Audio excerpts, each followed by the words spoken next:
A lot of people think when they're doing real estate, I've got to be a pro underwriter. I have to be the best asset manager. I have to know how to raise all the capital, or I have to know how to source deals. You don't have to know all of that. You've got to be fluent in the language, but you do not have to be the person for that function. You should be good at one of those things to add value to a team, but that's also the beautiful part about commercial multifamily or commercial real estate in general, is that you're working with a team. It's not a solopreneur. Like I did single family investing for a little while. We did 10 houses and it's very cutthroat. And then you're doing all of your things yourself instead of in commercial, you have a team of 3 to 5 GPs. All the tasks are split up. Welcome to the Wild West Real Estate Podcast. And now, here's your host, Mark Henteman.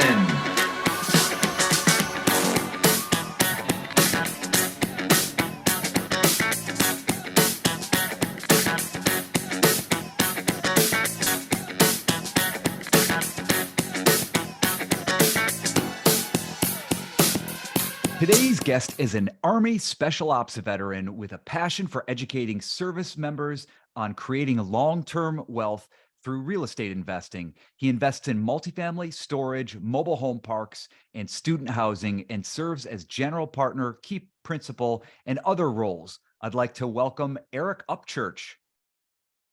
Hello, Mark. How are you? Good to be here. Hey, I'm good. How are you doing? Pretty well. Excited to interview you, hear your story. I think this is an appropriate podcast too. I've been to some seriously Wild West parts of the world and the globe. Oh, you have? Oh, cool. Well, yeah, just deployments and some crazy places and things. And so I kind of put that together. I'm like, oh, this is going to be fun. All right. Yeah, cool. Well, let's get into that. I want to hear about your deployments. Where did you grow up? And then, how did you get in the military? So I grew up in a place that is often confused with your home state of Ohio. I'm from Iowa. So there's Iowa, okay. It's always like, oh yeah, Eric's from Ohio. It's close. It's Iowa. Yeah. It's either Iowa or Idaho or Ohio that we all get mixed, together. So I'm from central Iowa. My buddy and I graduated a semester early from high school. We had an opportunity to move out to California to live with a writer. Actually, coincidentally, I know you're a writer also. But she won the Pulitzer Prize in the mid 90s and she was going on book tour and she said, hey, come on out here and live in my guest house in Carmel. And we took the opportunity. And no way. Wow. Yeah. And so she put us through culinary school also. That was our primary ambition coming out of high school. We wanted to be chefs. We wanted to start a restaurant someday. And of course, when you're 18, 17, you have no idea what you're actually going to do, right? Right. But we knew we did have ambition. So we went out and went to culinary school and then started cooking in Carmel. And I realized very soon after that I don't have really that kind of creative mind of putting together dishes on the fly and putting things together. I can follow a task list, also called a recipe, very, very succinctly. I'm very good at that. And so I did fine going through culinary school, and I was like working in the kitchen. I'm like, man, I'm making $8.50 an hour. I'm slaving away. And I was at this high-end restaurant in Carmel watching the waiters make $800 a night from all their tips and stuff. I'm like, something doesn't add up here. Hold on a second. Yeah. So anyway, fast forward, ended up going to junior college, then UC Santa Barbara. And after that, I met my wife there. After that, we were just having a discussion. This is how I got into the military. We were having a discussion on the road trip home from, I think, Christmas up at her folks' house. Okay. And she goes, what do you want to do with yourself? Like, we graduated college. Like, what are you going to do? I was a bellman at the Four Seasons down in Montecito. And how about some ambition? Like, where's that? What are you going to do? And so I said, all right, well, I don't know. Like, maybe I'll go try some things. She goes, I could see you in the military. Why don't you go check that out? And I mean, I'm paraphrasing a lot of this. It was much more in depth than just going into the military on a whim, but yeah.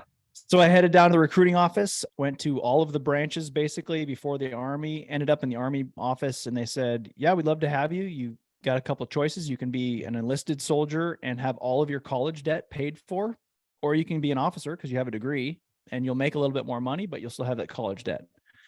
So I chose to be enlisted and it wiped out all of my UC Santa Barbara debt. And then I shipped off.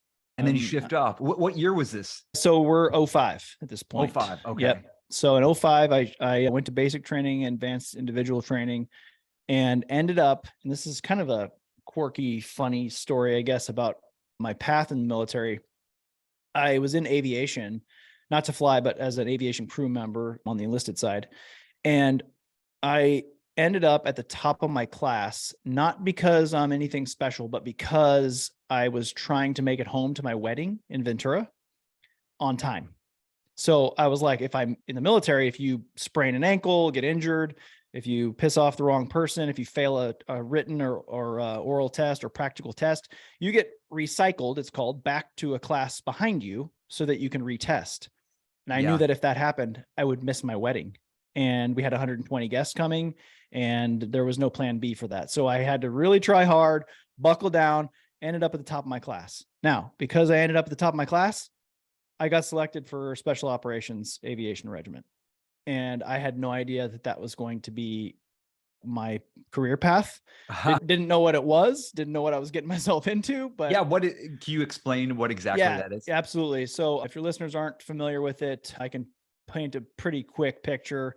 If you've seen any movie like Lone Survivor, Act of Valor, Black Hawk Down, certainly all those black helicopters that fly around at night with the big refueling probes sticking out the front, carrying around special operations soldiers, that was us. That is us. Cool. And so then I had, once I got into the unit, I had a year's worth of training. I had to go through Navy SEER level C training. I had to go through a special operations qualification course and a bunch of airborne, jumping out of airplanes and air assault and rappelling out of helicopters and just all this other training that I never signed up for.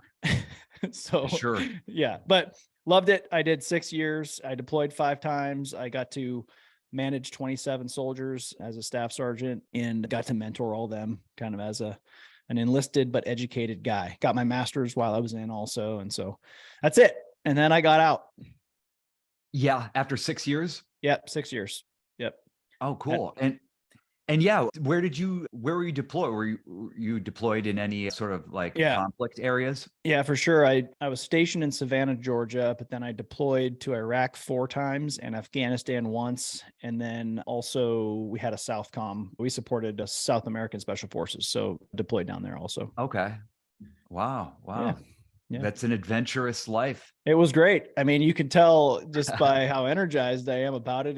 It's full of endorphins and serotonin and adrenaline and oxytocin, and where to be, what uniform to be in, how to act, the mission, you have safety and control well in hand. It's the whole package, to be honest, and that's why people miss it when they're done. I'm sure you don't get that in the civilian world.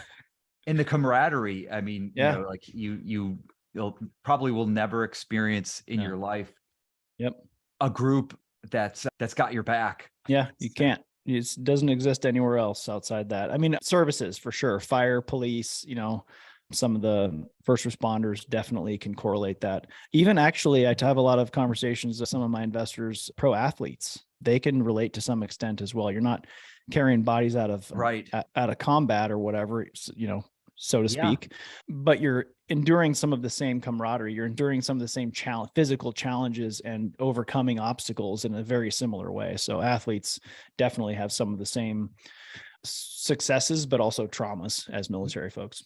Okay, sure. I'll give a plug to another podcast that you might like. It's called Finding Mastery.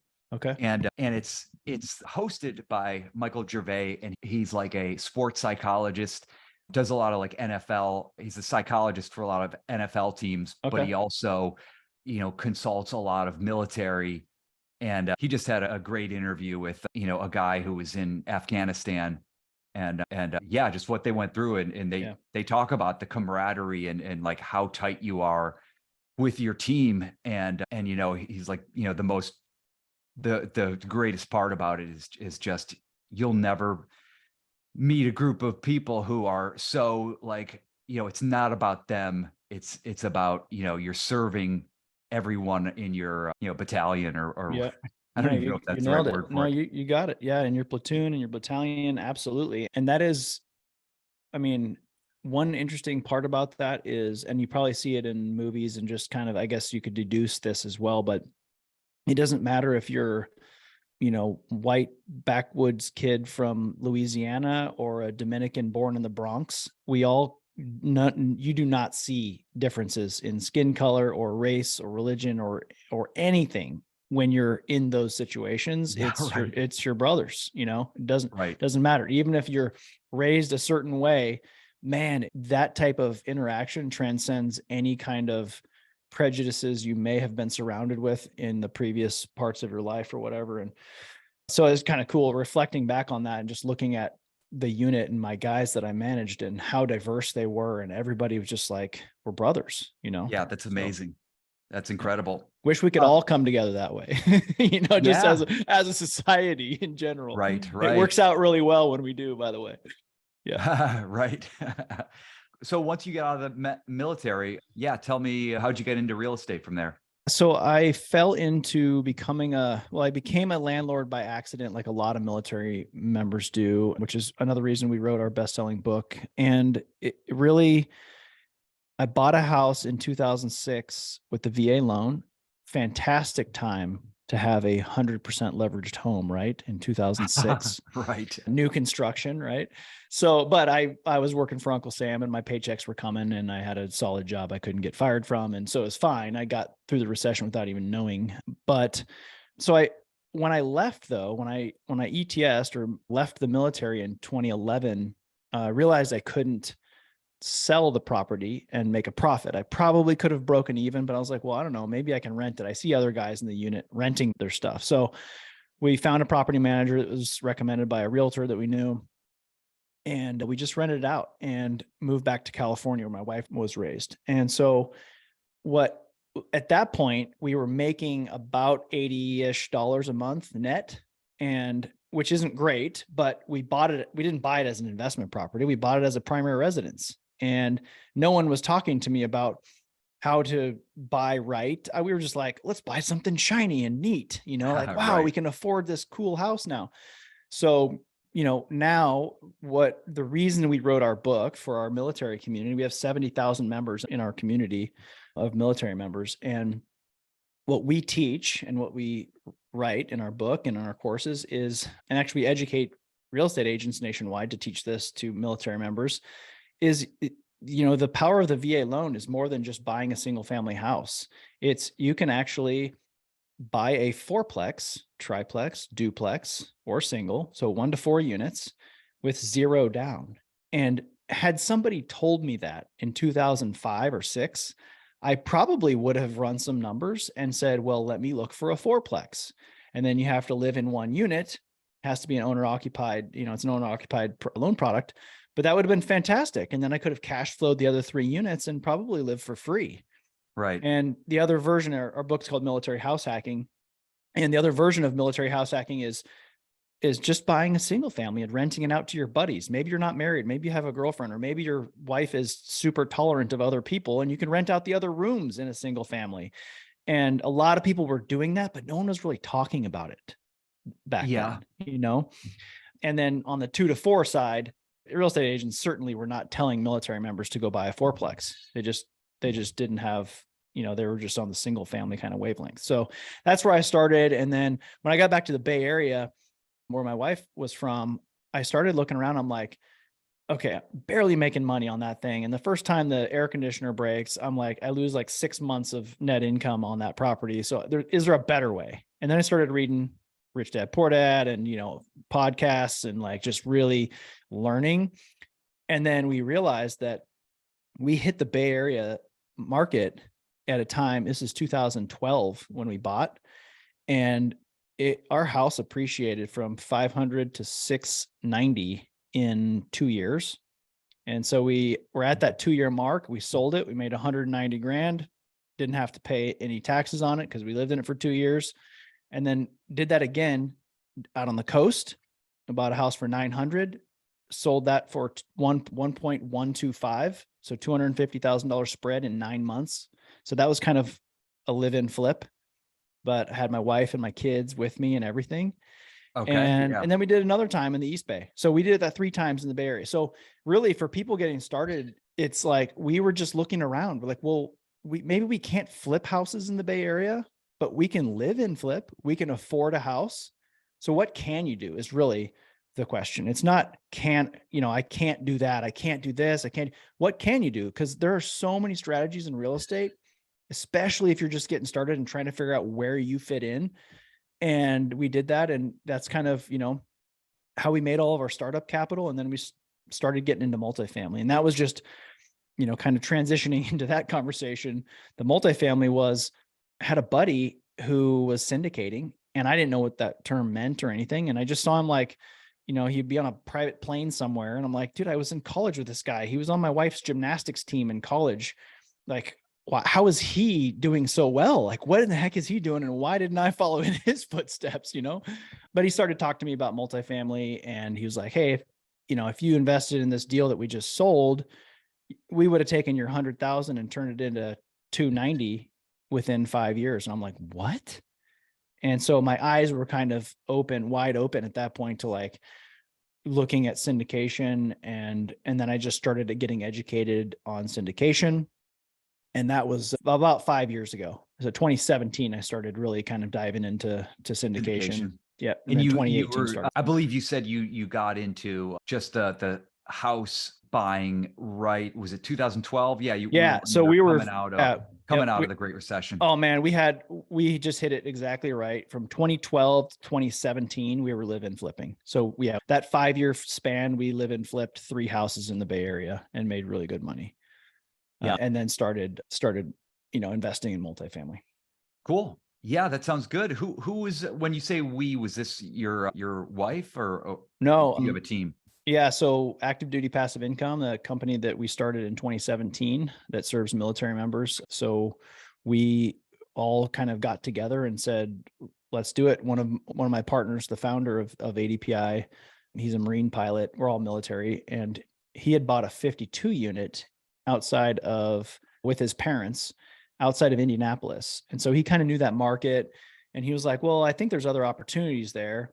And so in 2018, we ended up buying an 80 unit together just north of there. And that was really our first ticket in. And we went full cycle on that in 26 months, bought it at 3.25 and sold it at 5.6, I think. And it was like a 41% IRR for our investors, and it's awesome. Nice. Yeah. So who was your partners? So partners with this company, Active Duty Passive Income, we have Markion Sitch, Adam Labar. Actually, they're also Adam Labar and Tim Kelly are Go Bros as well. Oh, they are. And, yep. And were these all military when you got started? Who did you recruit to be your partners? It was all our company, just the kind of the founders, the co-owners of the company that we started. That it's a ADPI, or Active Duty Passive Income, is an education company, and we founded that in 2017 and just started seeing who was interested. And honestly, it was like a Facebook group at the beginning, and it was like 20 people, 40 people, then 100 people, and now it's 70,000 people. Wow. So yeah, and we maintain an 83% engagement rate. So a lot of eyeballs. Like I just did a post yesterday in there about apartment investing, because we just formed a Reg A, which we can talk about if you want. But it reached 30,000 of our members out of 70,000. I've never had that kind of reach on a Facebook post before. On a Facebook post. Yeah. Usually Facebook shuts those down pretty quick. You might get, a couple thousand at most or something, but it reached almost 30,000. So wow, that's amazing. What was the post? It was just a post about investing in ADPI Capital, the Regulation A fund. And, so the reason we did a Reg A is because for Reg D, 506B and 506C, you can have non-accredited investors, but you're limited to 35, and we have 70,000 members. So that doesn't work. And then a Reg D 506C, you can advertise openly, but they all have to be accredited. And military members, the vast majority of those 70,000 members we have are not accredited. They're military members. They don't make $200,000 a year or $1 million net worth most of the time. And so we said, well, they want to invest with us. We've invested in 6,000 units in the last 5 years. They see us, they know us, they like us, they trust us. We're educating them with all of our courses. How do we get them there? How do we let them invest with us? And so we formed ADPI Capital, and Equity Fund 1 took us 16 months to get approval. You have to get pre-authorization instead of an exemption with the SEC. You Yep. have to get pre-authorization from the SEC, and which requires a lot more transparency and scrutiny. And it took 16 months and 6 figures out of our pockets to start that fund. So I now see. we're Yeah. raising. To become like is it like a broker dealer? No, not even to become a broker dealer, just to provide the offering. And then we had to, because there are trouble states, there's Texas, Florida, Washington, and Delaware, I think it is. Those 4 states that unless you're Grant Cardone, you're not getting a Reg A approved. So, really? And we have a Okay. lot of military members in Texas and Florida specifically. So Sure. back to what we're talking about, we did have to hire a broker dealer. So that's an additional expense that we had to incur just to handle transactions in those states as well. Really? Okay. Yeah. Wow. Yeah. That's going all in on getting all those, all the approvals. Yeah. It was, like I said, SEC approval and FINRA approval, and yeah, definitely all in. But you see the reason why. If a military member sees, people out there investing in multifamily and they're not accredited and they don't have $50,000, they're limited. And so our job, what we do best for the military community nationwide, is break down those barriers. And it started with education, and then it was building out a real estate brokerage and an insurance company. We have a ADPI lending now, so we're doing loans for people, in-house mortgage company. And really just because we see things that aren't right and we want to right them. And then you don't do a Reg A unless you have a huge audience, because it just wouldn't make sense otherwise. So, guys like Grant Cardone have a lot of eyeballs looking at them. So they've got a big audience. So Reg A makes sense. If you've got a huge email list, you can put up a Reg A and make it make sense. But we also, another thing that nobody does, which we did, was we lowered the investment threshold to $500. Okay. So usually it's on a Reg A, probably 5,000, maybe 2,000, but we took it all the way down to 500. So a military member can certainly save up a couple months and invest in part of America that they swore to defend. Yeah, that's great. Yeah, going with the lower threshold of minimum of what they have to invest seems to make a lot of sense for your audience. Yeah. It just broadens it, makes it accessible to far more people. That's the goal. Yeah, that sounds very cool. And you're very diversified in a lot of different, different but related businesses, it sounds like. Yeah. How many people work with you? And what is your specific role? Yeah, so I'm the co-founder of Active Duty Passive Income and currently the VP of Business Development. So we do have kind of outside affiliates that do stuff like asset protection, tax services, and things like that. Okay. But internally, our companies are the education company, which is Active Duty Passive Income. We have a single family. It's called the Military Real Estate Investing Academy. We have the Military Multifamily Academy, and we have the Military Short-Term Rental Academy.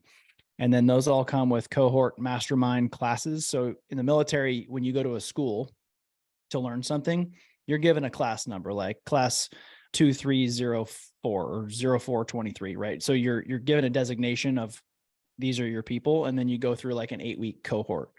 And so we're people who sign up for the mastermind and the cohort classes will all go through together, and then we'll do that every 8 weeks for people. So there's the education company, and all these, by the way, we did not start this company to do this. Like, we just started a Facebook group to see who was interested. Like let's just go see if there are more of us out there, come to find out there are a lot of us. So then once we started the engagement, people started saying, man, it'd be really cool if you could do better lending than USAA or Veterans United. And we're like, okay, well, let's look into it. Do we know anybody who can help us set up a mortgage company? And so we did. And then they were like, man, it'd be really cool if you could incorporate like cash flow accelerator, like becoming the bank, infinite banking. So we have really, really aggressive, rare whole life policies that are high cash value, no BS, like different than all the other guys out there. So whenever somebody said something over and over, thousands of times over the last 6 years, we just listened and we're like, well, I think we can do that better. How do we do that better? And then on the real estate brokerage side, For instance, here's a great example.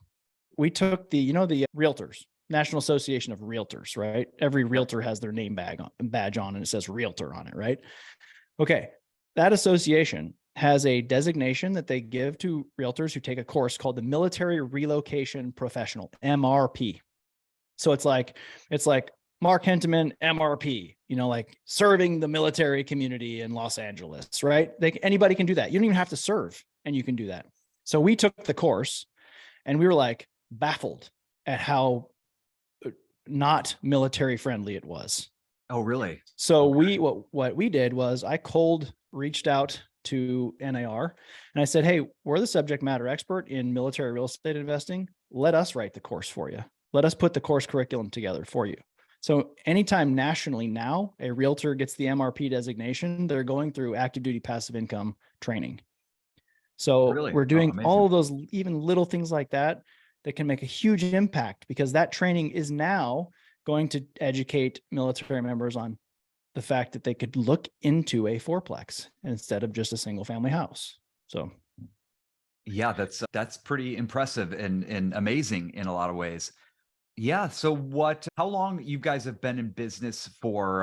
Would it be like about 6 years? 6 years. Okay. Not Yep. quite Yep. 10 yet. Yep. Yeah. That's fantastic. How many units do you have at this point? Yeah, I've invested personally in around 4,800 units as a general partner, and probably 6,000 as an LP. I don't know, at this point, it's hard to track all the exact numbers, but it doesn't really matter.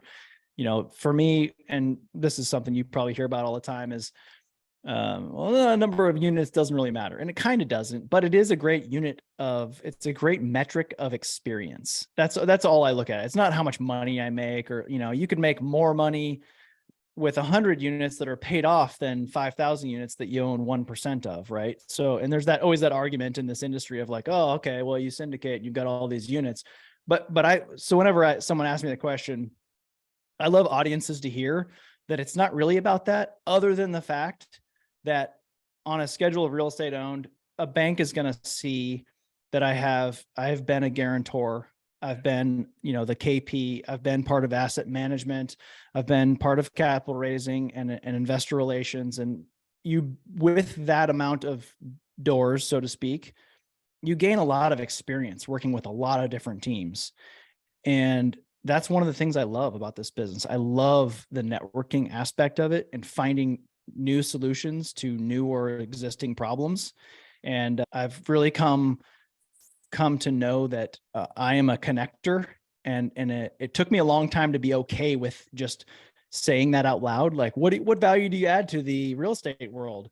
I love connecting. I am a connector of, like, somebody the other day asked me just randomly if I knew anybody in the textile manufacturing world. And somewhere in my head, I knew two people that had connections to textiles.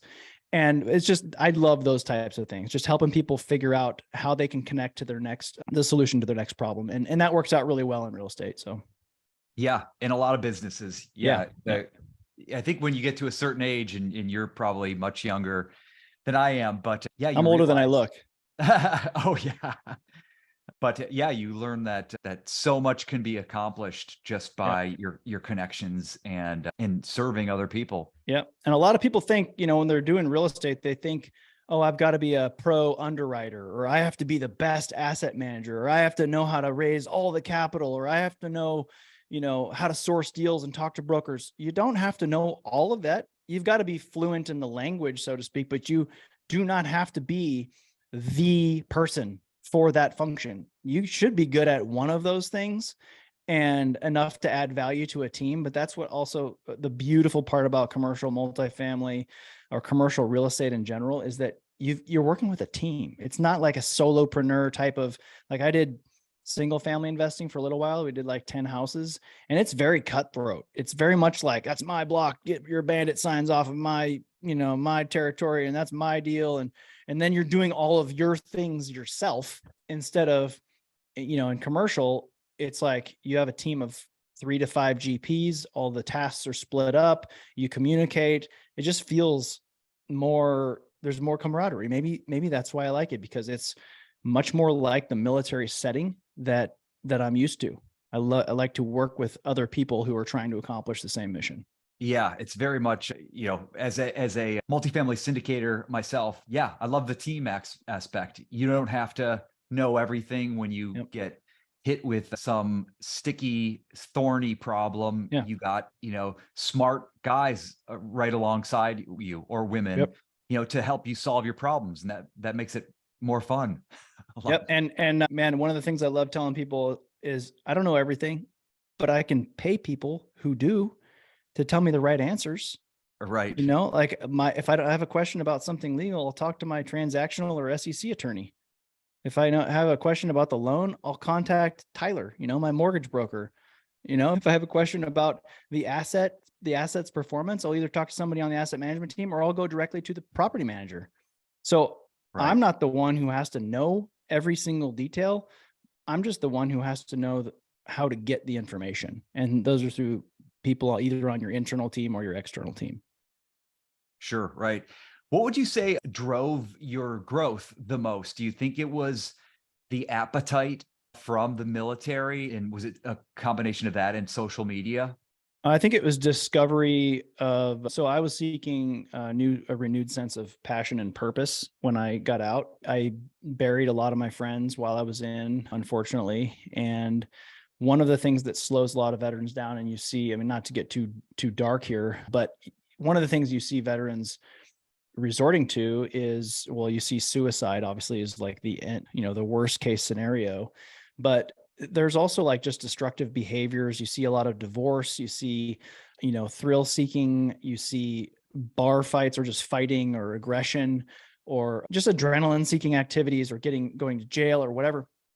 And a lot of times the vet doesn't know that this is something they're going through, because earlier in the segment, we talked about how exciting and thrilling, and you have all of these things like, I mean, you've all these chemicals and awards and accolades and mission and accomplishment. All this stuff is kind of wrapped up into a nice little pretty ball when you're in the military.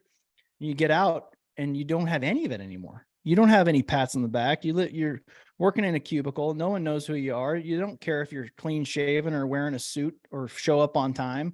There's no like mission that matters at the end of the day. No one's dying.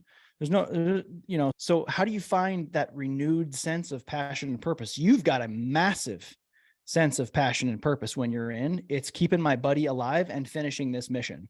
And that is like something that will keep you fed throughout the entire thing. But when you get out, it's like the opposite. And so think of your body withdrawing from that. Right. And that's when you see thrill seeking and destructive behavior and divorce and suicide. It's just replace it, trying to replace. It's replacing it. And I don't know what to do. And I don't know what's happening to my body. I don't have anywhere to go. There's no light. There's no hope. What am I doing? Yeah. And so without seeking that, it's really destructive, and it's not the veteran's fault. If you give a veteran a renewed sense of passion and purpose, they are some of your best employees, the best syndicators out there, the best real estate moguls, the best, whatever they want to do, they can be the best at. You give a veteran a checklist and a passion and purpose, man. And what do we have in real estate? It's a checklist. There are thousands of people who've done this before us. You can find checklists on anything you want to do. So, I mean, checklist is, maybe education and all this other stuff, but it's been done many times, just like flying a helicopter, So for me, it was seeking like, what's my value in this world? Why am I here now? And real estate, as cheesy as it sounds, say, oh, it's real estate, but it's more than that. We have a community of 70,000 members that need that from us now. We're donating houses and we're going to end veteran homelessness this decade.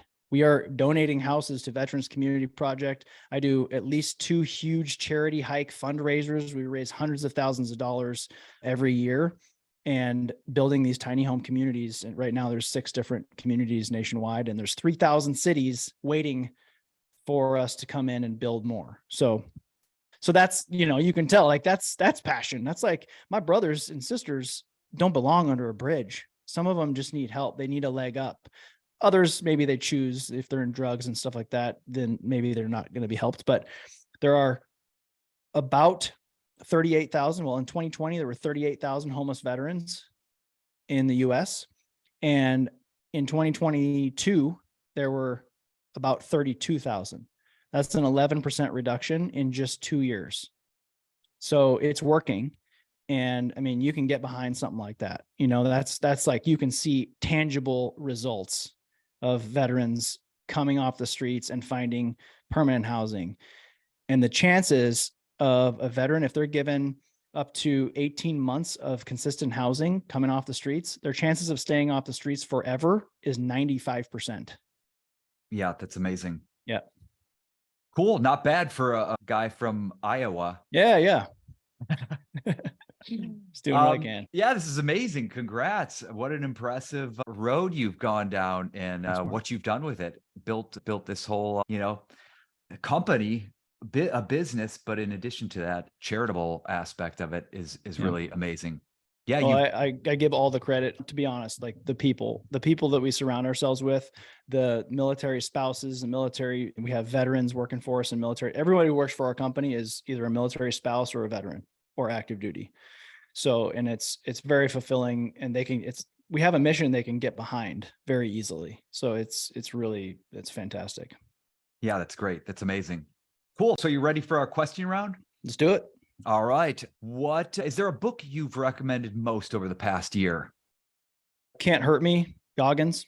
Yeah, I love that. Yeah. I mean, I've listened to probably like 15 interviews of David Goggins. I can't get enough of. Yeah, I wrestle back and forth. I'm like, is he full of shit or am I? You know, which one of these, like, is he taking a day off? Because if he's taking a day off, his credibility is shot. No, I'm kidding. No, I love Goggins, and to me, it's like his message just is get off the couch, you know, and I love that. Like, go get something if you want so it. Blunt. Go get it. Yeah. Yeah. So. Yeah, that's great. That's great. Do you have a favorite quote? I do, actually, and I have it on my board here. A leader is best when people barely know he exists. When his work is done, his aim complete, people will say, "We did it ourselves." That's Lao Tzu. That's Sun Tzu? Lao Tzu. Yeah. Lao Tzu. Yep. Okay. Yep. That's great. I love it. Aside from real estate, what's one thing you could spend all day talking about? Hiking. Hiking. Yeah, right. we hiked 170 miles around Lake Tahoe, circumnavigated on the Tahoe Rim Trail last summer. Amazing. And that was our first fundraiser for Veterans Community Project. We raised 190 grand. And cool. This year we did the Grand Canyon already, 34 miles in one day. And then this fall in August, we're circumnavigating Mount Hood, which is 41.4 miles round trip all the way around the mountain. Cool. How many people go with you? We've got, I think, like 15 signed up so far. So we're going to raise a good amount of money. Okay. Awesome. I might do one of those hikes. You just let me know. I'll sign you up. Yep. All right. We're all flying into Portland, and it's like a 90-minute drive. We're going to stay for a couple of days. And some people the second day want to summit Mount Hood, actually go up to the peak. So, okay. Sure. Yep. Cool. Good trip and for a good cause. Aside from real estate, one thing you could spend all day talking about. Hiking. Oh, that's what that was like, I already read this. No problem. Okay. What decade created the greatest music? Man, I just jumped right to 80s, but just because that's my decade, you know, right. But gosh, I don't know if that's the right answer. You know what? I'm actually, if I'm completely honest, 1950s. 1950s. For me, because my dad used to listen to oldies in the truck when we were driving around in Iowa. Yep. And I just remember thinking, like, and even as I got into college, I would listen to oldies, and I'm like, if everyone listened to this still, I feel like there would be less aggression and, like, you know, the doo-wops and the this and that, you know, and it's like they're singing about things that are kind of like, sure, maybe a little naive, but happy. Sam Cooke. Yeah. Louis Armstrong. Yeah, man. They're just like warm and fuzzy. Richie Valens and you know. Yeah. Yeah. Cool. I love it. Do you have a high school friend you want to say hello to? So I had my buddy Derek. All right.